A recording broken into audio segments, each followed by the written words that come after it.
Hey guys, Chase here. One of the questions I am frequently asked is how do I prepare my morning coffee?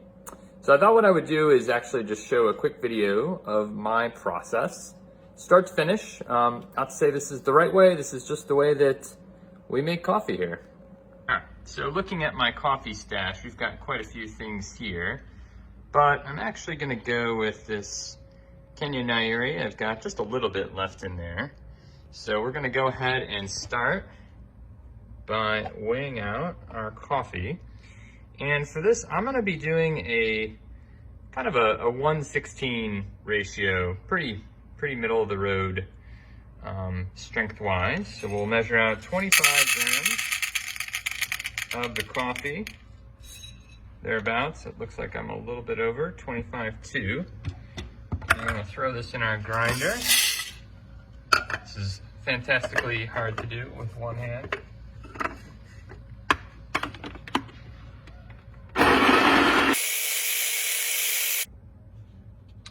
All right, so now we got our coffee ground, and I'm gonna be using a Hario V60 02 pour over for this, but obviously there's lots of different pour overs. Even with the Hario V60, this one is ceramic, but you can get glass, there's plastic, and they're all great. So this is awkward to do with one hand.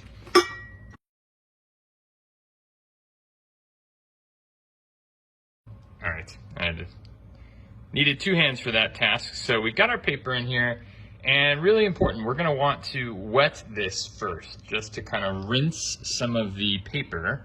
So I've got my trusty kettle here with water at 206 Fahrenheit. And we're just gonna kind of go around the sides. And you don't need to go crazy, you don't need to use a lot. We're just gonna use a little bit here just to kind of clear out that filter of any paper particles that might be hanging around. You don't want a papery tasting cup of coffee. So that looks like it's done. Go ahead and we'll dump out the water in the sink and get our lid back on here. And we'll tear the scale. And let's see how we did with the grind. Should have about 25 grams. Doesn't always come through perfectly. Looks like here we're a little over, so probably a little bit left over from last time. And what I like to do is just shake this a little bit, just to kind of even out my grounds. And we'll tear the scale. And now I'm gonna go ahead and begin. And what we'll start with doing is just adding 75 grams of water.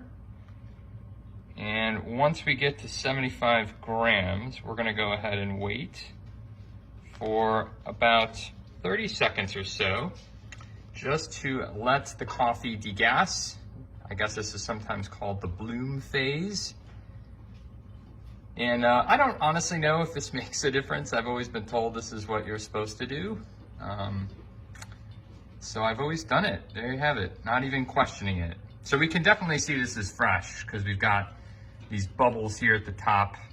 That is the CO2 being released from the grounds now that we've hit them with some water. And we're right about 30 seconds there. And so we're gonna go ahead and continue. And what I like to do is I like to kind of go in a swirling pattern. I don't like to hit the sides too much. So I do try to stick around the center. And you don't have to go super fast. But what I like to do is I'm gonna be going for a total amount of water of 400 grams. I like to get, close to 200. We're almost there. And then kind of just let it drip a little bit. And we'll see this line here, how high up I am there. I'll try to keep sticking to about that same height as I'm doing the pour over. And again, this ratio is a 1:16 grams of coffee to grams of water. You could go stronger and do a 1:15, which I typically only do for dark roasts, but you could do 25 grams and 375 grams of water, get a little stronger cup. Or of course you could do a 1:17 if you want to go a little bit on the lighter side, but yeah, play with it. See what works best for you. There's no right or wrong answer. This is a medium roast, so I feel like a 1/16 strength is pretty good. And we're getting there. We're at about a little over 300 grams.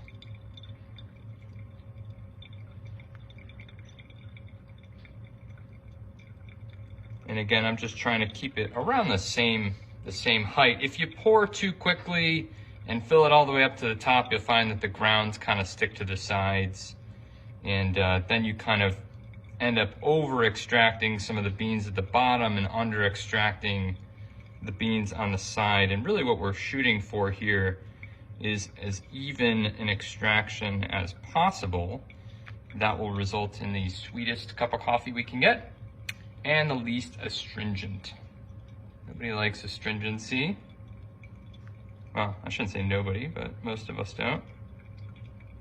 So we're almost at 400, a little more. So I went a little bit over, but no worries. And you know, now what I like to do is really just kind of swirl the pour over. Some people will use a spoon, which you can do. I feel like when I use a spoon, I'm more likely to get grounds kind of stuck in the paper, and it kind of will result in a stuck pour. So I'm just gonna kind of grab this and swirl it.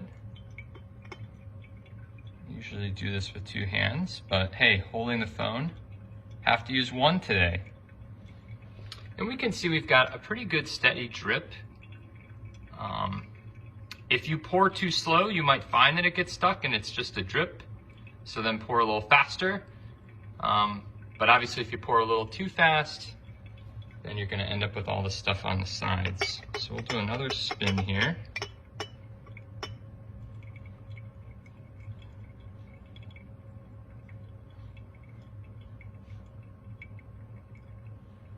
Getting down to the bottom, we'll do another. And we can see I haven't hit this perfectly. We definitely still see some grounds on the side for sure. But we've mostly gotten them down, and we can see we're getting to the last little bit. Dripping instead of a nice continuous stream at this point. And we should see a smooth and even bed is what we are targeting for.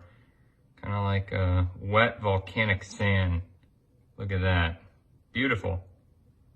So that gives us exactly 12 ounces of a 1/16 ratio coffee. Hope you enjoyed this. Hopefully it was helpful.